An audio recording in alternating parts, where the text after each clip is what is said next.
Welcome to week 11 of New Venture and Innovation Management. This week,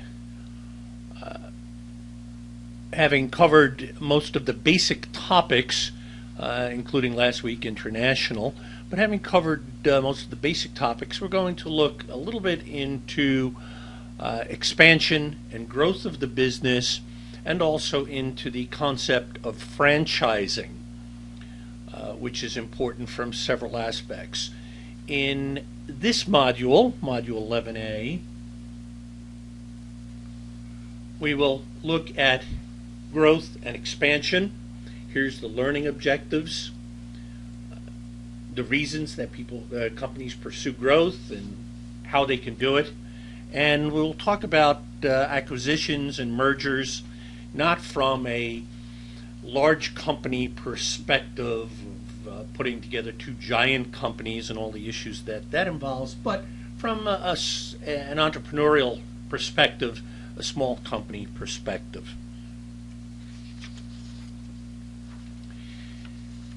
One of the key articles, the textbook does a pretty good job of talking about growth and expansion, joint ventures and lots of things, but somewhat from an academic standpoint. And the supplemental reading is an article just about a year old from Entrepreneur Magazine, and I strongly recommend that you read that to get an entrepreneurial perspective of the issues and problems involved in growing the business when you want to take it to the next level. Okay, not just routine growth. We're talking about major growth. So again, please look at that. Okay, there are 7 basic reasons why a company wants to grow. You can read the charts here. The economies of scale, of course, are a big issue. If you're producing more, you can get better prices on supplies, more efficient equipment, more efficient labor techniques. Again, volume can produce a lot of cost savings. Scope or range of a business has to deal with where it's operating, the markets that it's in, the breadth of products that they have. The third is the scalable business model, and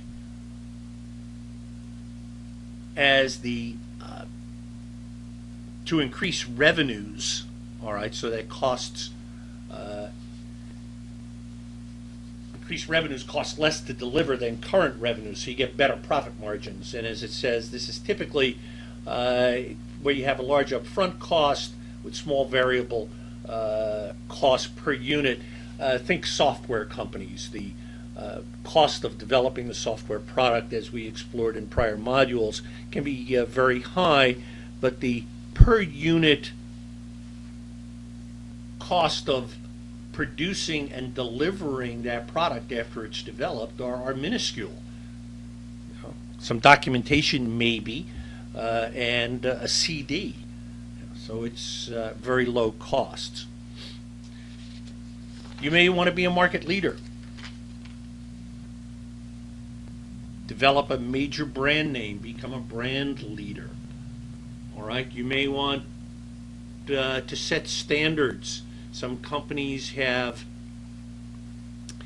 as part of their goals, to become a market leader and set standards for the rest of the market, because they believe in what they're doing and they believe that their approach is better quality, better service, a better product, greener, right, more environmentally friendly, and want to take a leadership role. And sometimes your customers can force you, if you want to, hey, I love to do business with you, but you just can't give me the quantity I need in the time frames that I need it. So, you know, you may lose that customer if they say something like that to you, unless you grow. And lastly, you want to get and keep talented employees and generate. That means they need a career path, they need promotional opportunities within the organization.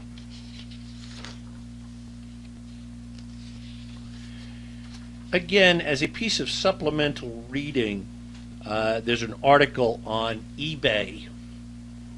All right, the eBay economy, and it's a couple of years old, but it shows that there are new business models out there. And since this article came out in 2003, that model has been validated. It is a legitimate business model, a medium of exchange, a channel of distribution. It's a way of doing business. And again, I think there are some interesting ideas in that article that give you some ideas for a new venture, some ways of dealing with it. Some companies sell strictly through eBay these days. And guess what? It works. Now, of course, you know, I mentioned under taxes that web sales are typically not taxed, at least from a sales tax perspective. If you are selling one or two little pieces of memorabilia, the Internal Revenue says, nah, it's not taxable income. You know, it's a hobby. You're doing this to get rid of junk in the attic. But if you are doing this in commerce and doing this on a regular basis, that eBay income is taxable income according to the IRS. It hasn't really been thrashed out in court, but that's their position, and I believe they're probably right. One of the things with eBay you have to watch out for, though, of course, is scams. You as a consumer, of course, would be concerned about scams, and possibly as a business person, but more importantly, potential customers are leery of eBay scams. This comes back to the question of legitimacy that we explored earlier in the course. It's important for you to get an image and a reputation that your product, your service are legitimate and reputable and quality, so that people will deal with you. Again, if you don't remember the legitimacy issue, it's basically, you know, is this thing for real, or is it, you know, something that you see on a TV commercial on cable TV of buy it today and you can have it for $19.95 and we'll throw in a free one in addition. And of course the question is as well, if it's so good, why do I need two of them? Is the first one going to break? But again, be concerned about, if you're dealing in an online environment, about legitimacy. Well, one way of growing your business substantially is to create a strategic alliance with another company. Usually, you as the startup, you as the new venture would strike a strategic alliance with an established company, but sometimes two new ventures may, put together a strategic alliance. It's helpful in getting assets quickly. For example, a biotech company may strike up an alliance with a pharmaceutical company so that they can have access to the R&D facilities of the pharmaceutical, and without having to come up with a lot of money to build their own. What happens, of course, is that the pharmaceutical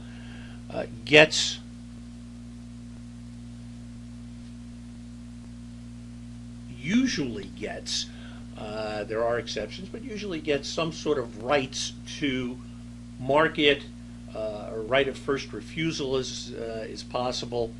that they get the rights to market whatever products or ideas the entrepreneurial company comes up with, and they have a working arrangement on that. They gain access to expertise.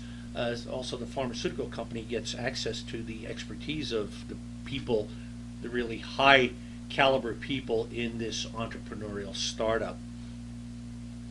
Sales and manufacturing resources are the same kind of idea. You may use another company to do your selling. You may have them do your manufacturing. It is also used, as I mentioned, the word legitimacy of your idea in prior slides. You can use, sometimes they'll let you use your brand name and legitimate the idea. Now, this is a little different from using a distribution channel, but I think the ideas are the same. For instance, Costco, with its Kirkland private branding label, and if it's under, people might buy it because they recognize the Kirkland brand name, and or A&P with Ann Page. Again, it gives people a little bit more comfort than seeing a name that they've never used before. But this is the idea is the same, but that would be a distribution channel, and here we're talking more about strategic alliances. Obviously, it's got to be a win-win. One possible variant on this is something called teaming agreements. Now, the idea of a strategic alliance is it's a rather informal agreement. It can be a handshake. Okay, it can be just a letter. It can be a memorandum signed by both parties. It does not have to be a formal arrangement, and usually it isn't a formal arrangement. The idea, again, is that what we're doing is, in the most simplistic terms, I help you, you help me. In my business, all right, I do not give financial advice. I don't recommend mutual funds or other investments. I don't track the market. I have a financial planner who does that for me, and she does a very, very good job. When somebody comes to me and has those kinds of issues, I will refer that person to my financial planner. In return, my financial planner isn't an attorney, and when somebody has an issue that really requires some legal expertise, she refers that person to me. One hand washes the other, is the old saying, and it works. It works. Cross referrals are important. That's why networking, that we talked about earlier, very early in the class, getting out and building a network, a social network, mentors, people to talk with and to commiserate with and network is important, because they will send you business and you may send them business. Again, it has to be a win-win for both. I mentioned teaming agreements. There's a variant on strategic alliances that works in governmental areas, particularly with the federal government, although even with state governments. And they are a little bit more formal.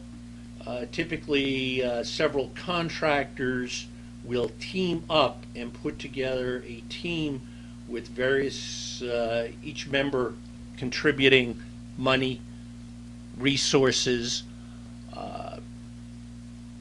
equipment, expertise to go win a specific government project. In my corporate life, quite a few years ago, I spent a good number of years doing that kind of work, putting together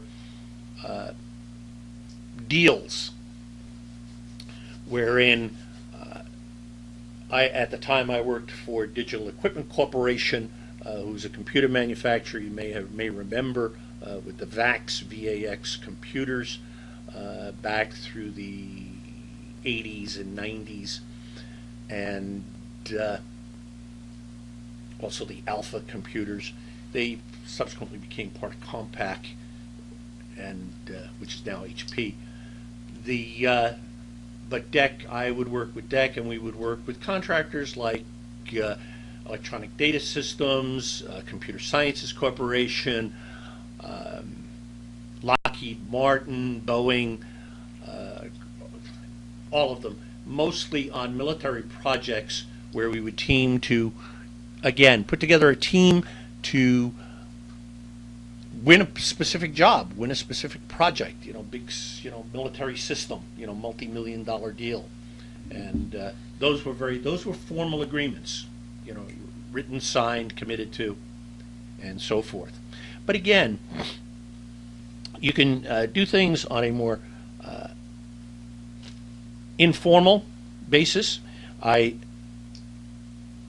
suggest you take a look at another piece of supplemental reading, a very short article called Handshake, and it's about the arrangement between XM, which is now part of XM Sirius, and Samsung to as a partnership to bring stuff to market. And hey, it works. Well, in terms of an alliance, whether it be written down or just a handshake, there's lots of flexibility. You do not have to be the prime contractor. Okay, you could be a partner. You could be a sub. Think of the construction business, all right, as a model. There's one general contractor, one prime contractor, and a whole lot of subcontractors. You could be a second or third level sub.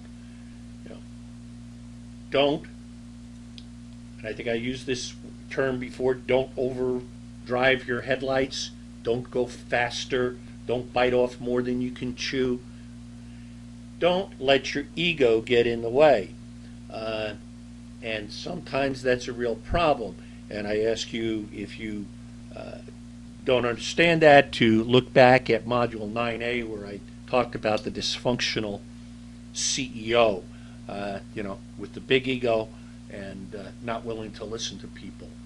Be realistic in what you want.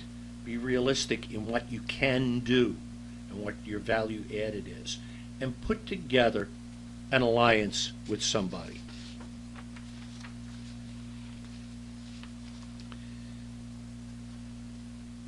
Here's a chart about growth strategies. Hopefully this looks familiar, that you didn't sleep through this one or miss this one in a prior lectures. You saw this in the product planning sessions back in, let's see, I guess that would be week 4, product and market planning. Again, market development, usually when we're looking at this part of the course and expansion, we're looking at diversification. And if you remember back in the earlier module, I said diversification is the toughest because you are dealing with new products in new markets. So, the marketplace doesn't know your product, and your product is not really accepted by anybody because it's new, so it's the toughest way to do it. But it can be done, and typically you do that by acquiring or buying that capability.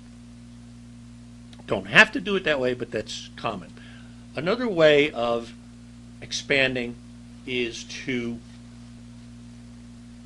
integrate your supply chain, your value chain. Buy up your producers if you're the manufacturer. Buy up the wholesaler.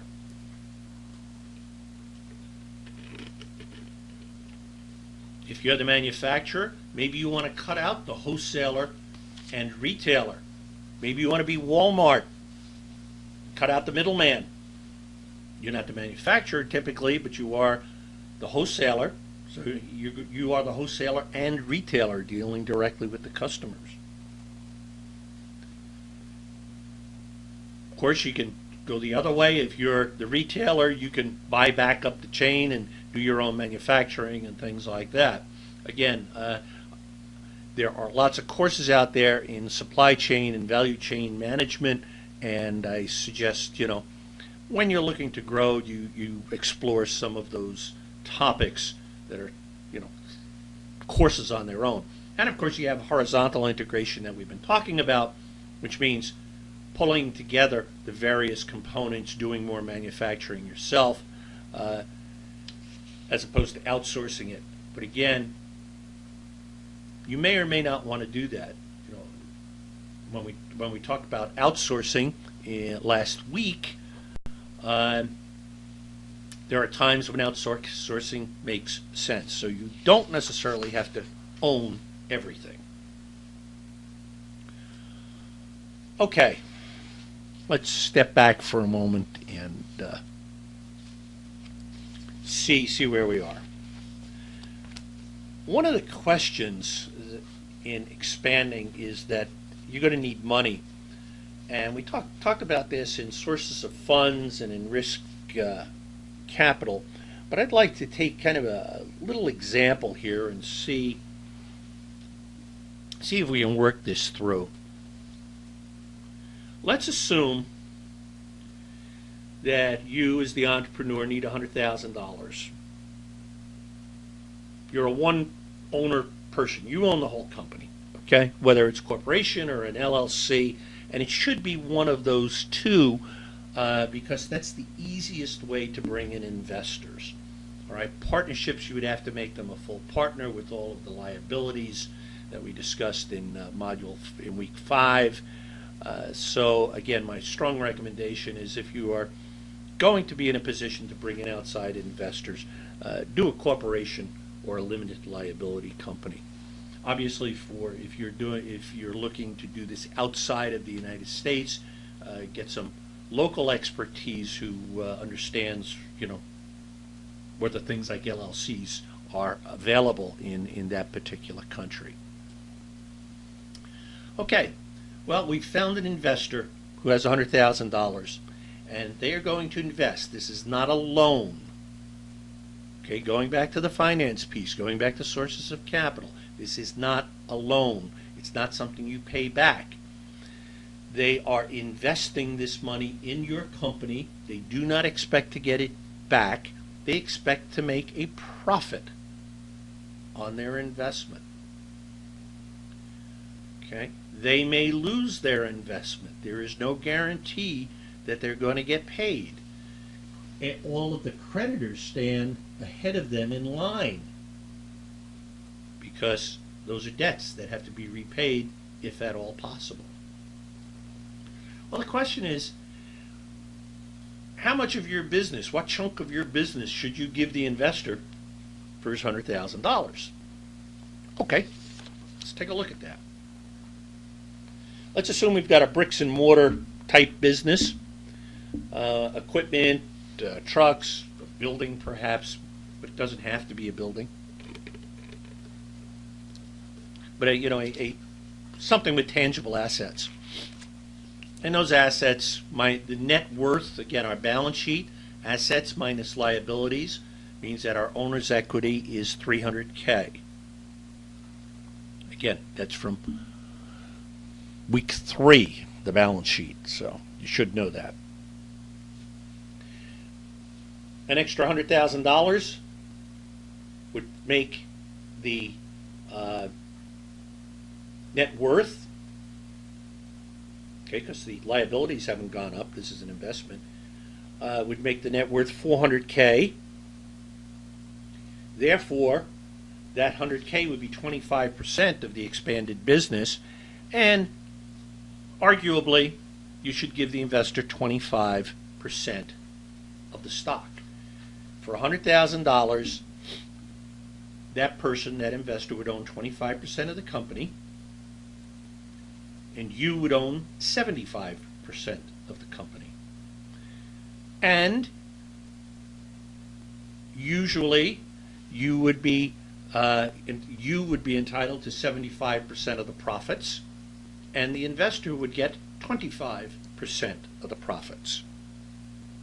As I mentioned in earlier classes back in week 5, with a limited liability company, you have the ability to alter that arrangement, but in a corporation, the profits get distributed as dividends to the investors based upon their percentage ownership. But what about a service business, or a business that is basically whose only assets are intellectual property?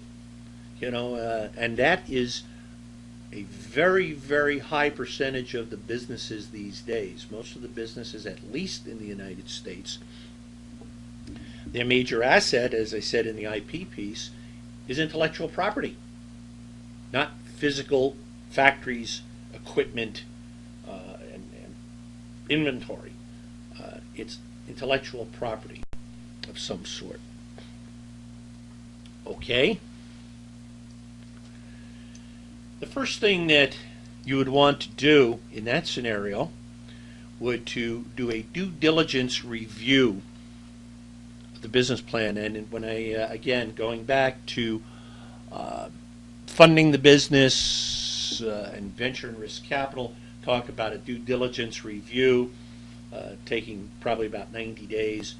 Dig into the business plan, dig into the business records, and find out what is the expected net profit.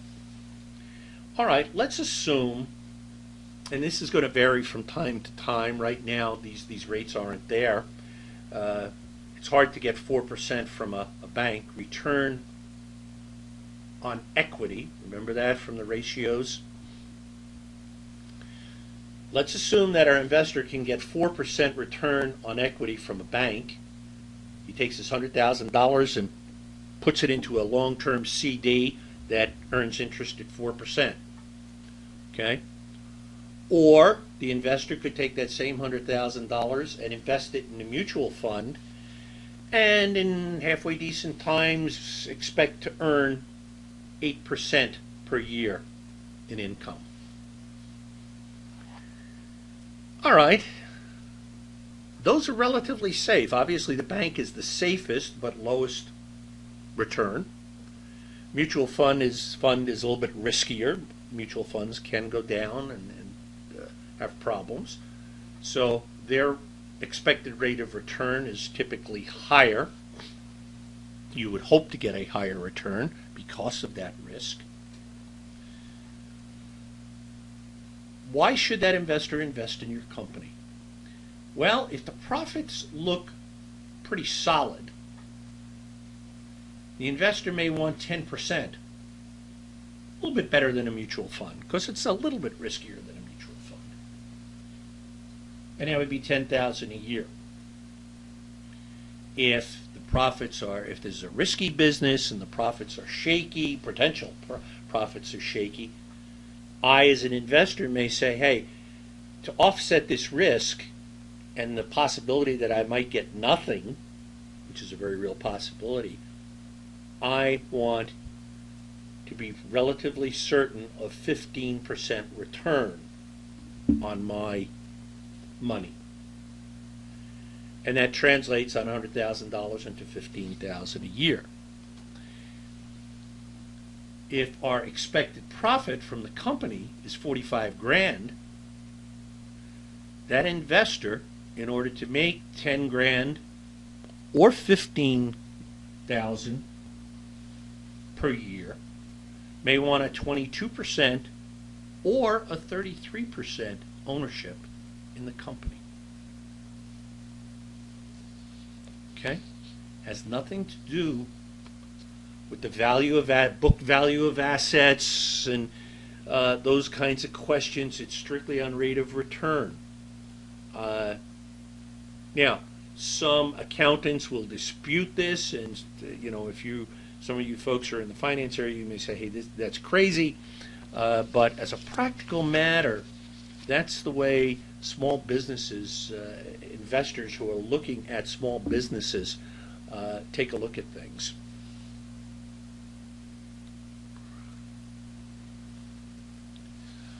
Okay, and again, if you have questions on that idea, please either post it or send me an email, and we can go back over it. All right, back to a little more general, for concepts from the textbook in terms of ways to expand the business. We've got joint ventures, acquisitions and mergers, leveraged buyouts, and lastly, franchising. We're going to cover each of these. Franchising we'll cover in the next module, but we'll cover the others right now. Here's a definition of a joint venture. The key is that this is a separate entity, a corporation, an LLC. It is a legal thing unto itself. It is a company of its own involving two or more partners who are other companies. And this is different from a strategic alliance, which I said a strategic alliance is strictly a handshake, informal agreement. It's just two companies helping each other. This is different. This is a new company set up by one or more companies that want to cooperate. And as the chart says, that's the most common thing. Number of different companies. The textbook talks about joint ventures and mentions General Motors and Fanuc Limited, a Japanese firm. They put together a joint venture to develop the robots necessary to automate the General Motors plants and, of course, sell them into other companies, things like that. The textbook also mentions, and I point you to page 555 in the 7th edition of the textbook. They talk about some of these cooperative research. I think the most famous one is MCC, and I have to go back and look at what MCC, Microelectronics and Computer Technology Corporation. Microelectronics and Computer Technology Corporation. And again, I'm on page 551 of the text, and it was formed in 1983 back in Austin, Texas. The idea was that the computer manufacturers and electronics manufacturers, the Intels of the world, the IBMs, the Hewlett-Packards, had to do research, but the basic level research, pure research, state-of-the-art research is very expensive and hard to justify, particularly in the computer industry, where even by 1983 margins were starting to get squeezed pretty hard, and there wasn't as much money as there was in earlier years. So what happened is they each put up money and resources to start MCC to do primary basic research, state-of-the-art research, and all of the member companies have the right to use the technologies, the ideas, the innovations that come out of that joint venture.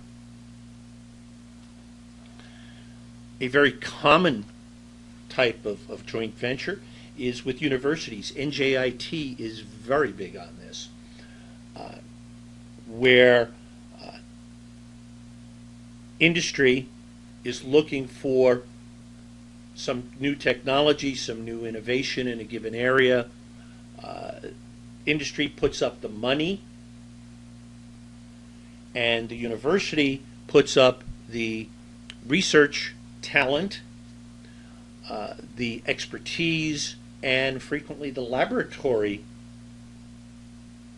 space and laboratory equipment to do that research. So the university is pushing the state of the art using money given to them by industry. And again, the company that funds it gets the rights to use that, although the university usually gets some rights to publicize it and build upon it. So again, it has to be a win-win situation. International, if you are going to start, or not start a business in another country, but if you are going to take a business that you have, say here in the United States, and take it to another country, a good way to make that happen is to put together a joint venture with a local company in that country, who understands the culture, and we discussed this in prior lectures, the cultures, the politics, the business processes of that country. And sometimes it's required. I believe I mentioned that the case of Caterpillar, that they were having problems in Brazil because Brazil required that any foreign company coming in be at least a certain percentage owned by a Brazilian entity. China has been very big on that. I'm not sure if that is still the case at the time you're listening to this lecture, but at least through the early first decade of the 21st century, China wanted local participation by a Chinese company in any kind of foreign company coming in.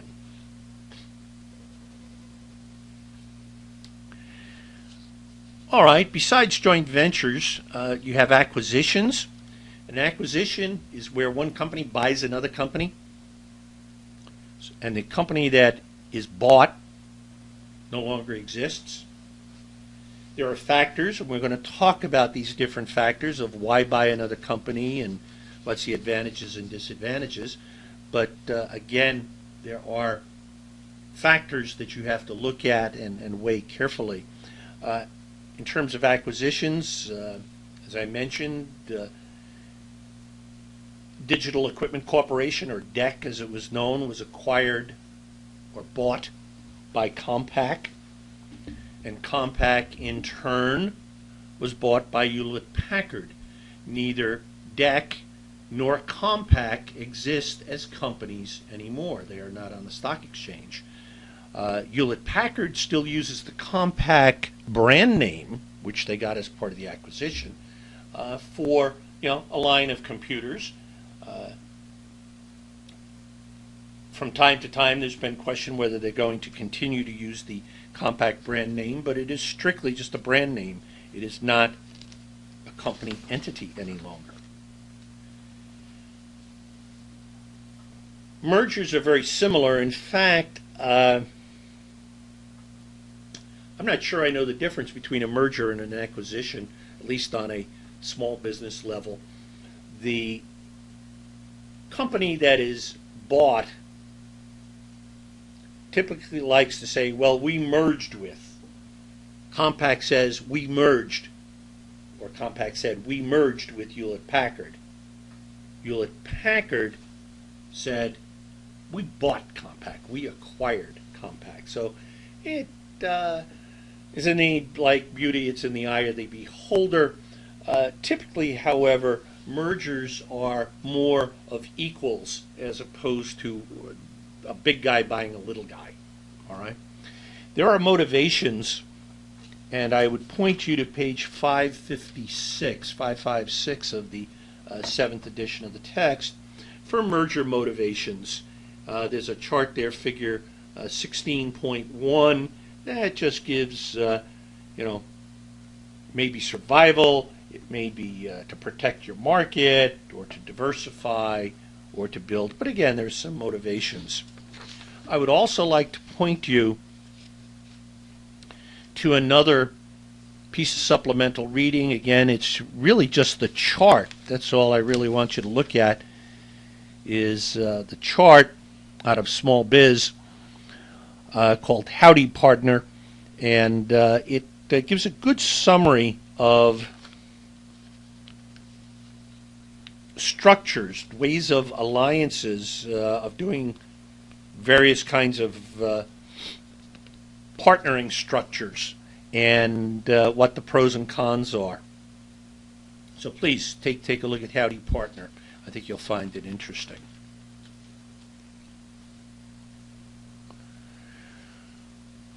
Why should you buy another company? Well, it's a good way to get a jump start. If you got the money, why build your own company? Why don't you just go buy somebody and get started? And you wind up with an existing customer base and legitimacy, a track record, good credit, things like that. Or you may want to expand. Buy your source of supply.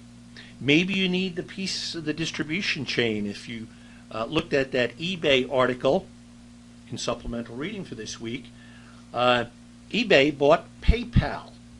eBay bought PayPal. Why? Because they felt it was a necessary part of their distribution chain, their business model. Could be a missing piece that you have to add.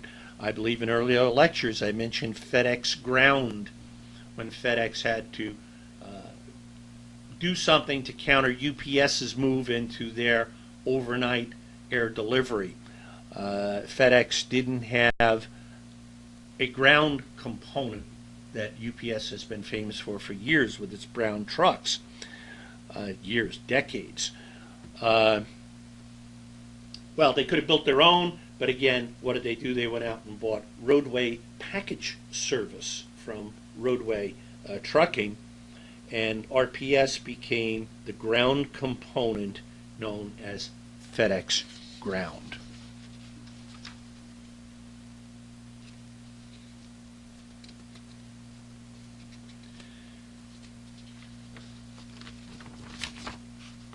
Why should you buy a business?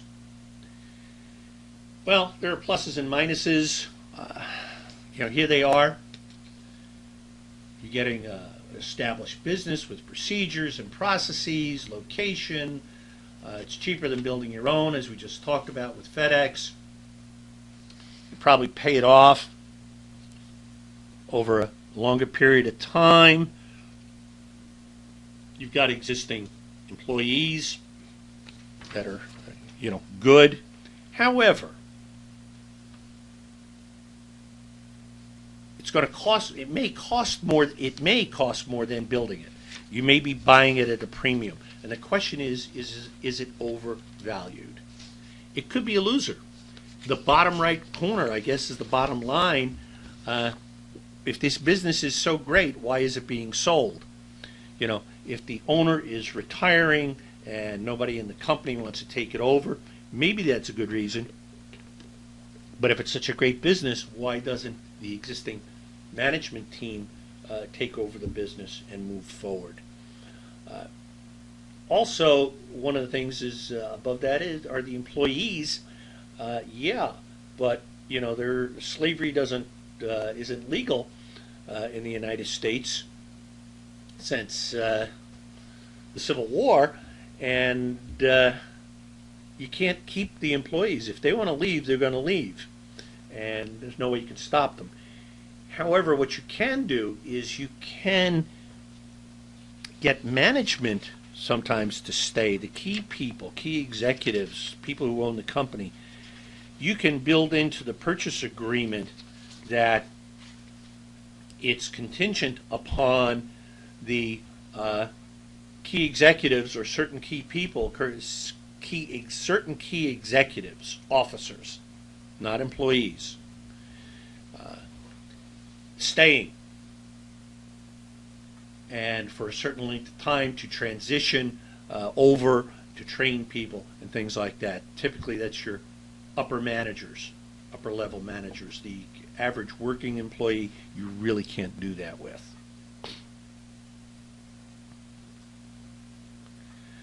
Another possible way of getting a business, of acquiring a business, is what's known as hostile takeovers.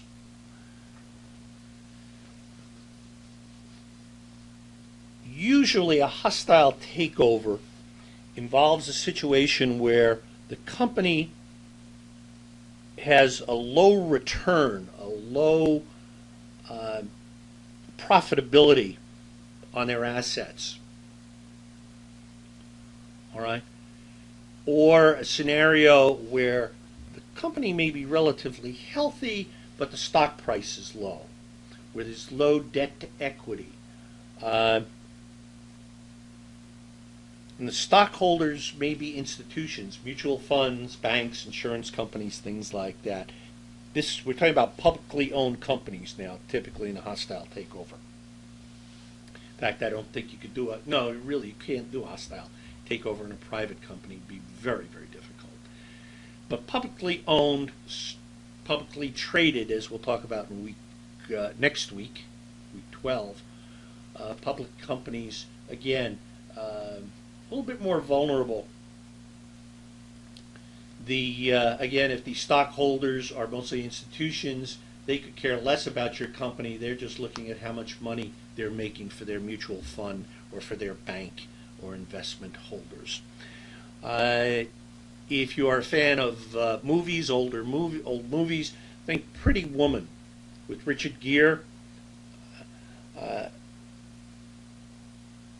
Where he was the takeover artist, and he was coming in to buy the shipyard, and they were going to dismantle the shipyard and build condos and shopping center there. And it ended by them deciding to work together and build ships. The issue is that the parts may be worth more than the business itself.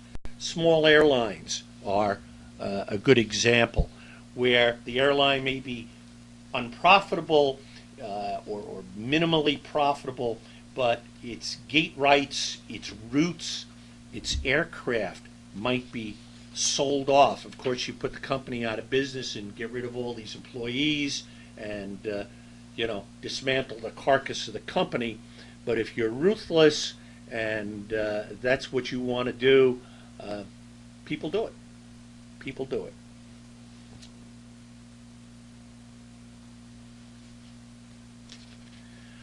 Finally, the last one we're going to look at in terms of ways of doing things is a leveraged buyout. And here the people at the company think they can run it better than the owners. Typically it becomes a employee-owned company. A group buys it out. SAIC, consulting company out on the West Coast, did that, became employee-owned. Avis, rental car, employee-owned. Went out and bought it, took it away from the conglomerate that owned it, and essentially made every employee a stockholder of Avis. What you do is you borrow funds to purchase the company, and you have long-term debt with the company assets as collateral. Remember that word. The key is that you have to work hard. The employees may have to, take a reduction in pay for a while, because you have to make enough profit to cover the debt payments. Otherwise, it'll fail. And some of them do fail. But done properly, it works. All right, there's some issues. Lastly, some issues that you should look at. If you're going to acquire another company through any one of those methods. All right, acquisitions, mergers, hostile takeover, leveraged, buyout, whatever. What is the new company going to look like? Are you going to have separate marketing people? Are you going to have corporate marketing people? Compaq and HP went through that, and I was part of, or familiar with that scenario. Actually, I was part of the DEC and Compaq thing. They had two salespeople calling on every customer, a Compaq salesperson and a Hewlett-Packard salesperson, or a DEC salesperson before that. Difficult. If you are in totally different marketplaces, that's fine, but the customer is going to want a single point of contact. There's also a question of what are your engineering people, what are your research people doing in the different companies?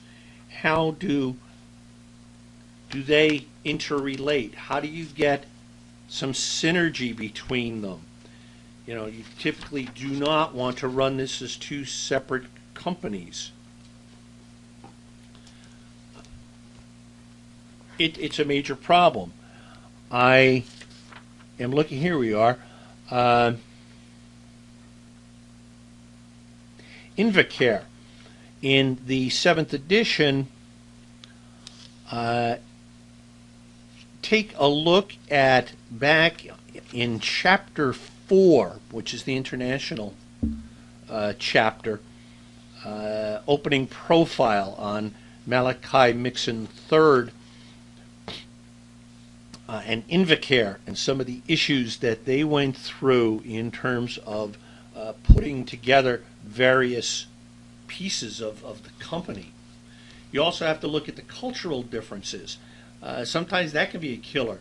Are the organizations compatible? Can you make them compatible? What's the decision-making process? What is one company top-down and the other consensual? Will one adapt to the other? And lastly, banks have been, and financial institutions have been hard hit with systems, information processing. You know, one bank buys out another bank, and you have different account numbers. The customer winds up with multiple accounts and incompatible systems, and no, you can't process this through this bank. You have to process it through another system. There are lots and lots of issues to look at. So make sure you do your homework before you go off and buy something, even if it's a small company. That may be easier, but still, you still have to get down into the details. As Benjamin Franklin once said, the devil is in the details. At a conceptual 40,000 foot level, it may look good to buy this other company, but make sure you dig down into the nitty-gritty details so that you know what you're buying. All right, in the next module, this module is a little long. Apologize, the next one will be shorter. We shall explore a franchise from two aspects. One, buying an existing franchise, as McDonald's or Dunkin' Donuts, or taking your own innovation, your own new business, and making it a franchise for others to buy. Again, please look at the supplemental readings, and later on take a look at the read for next week, which deals with going public and those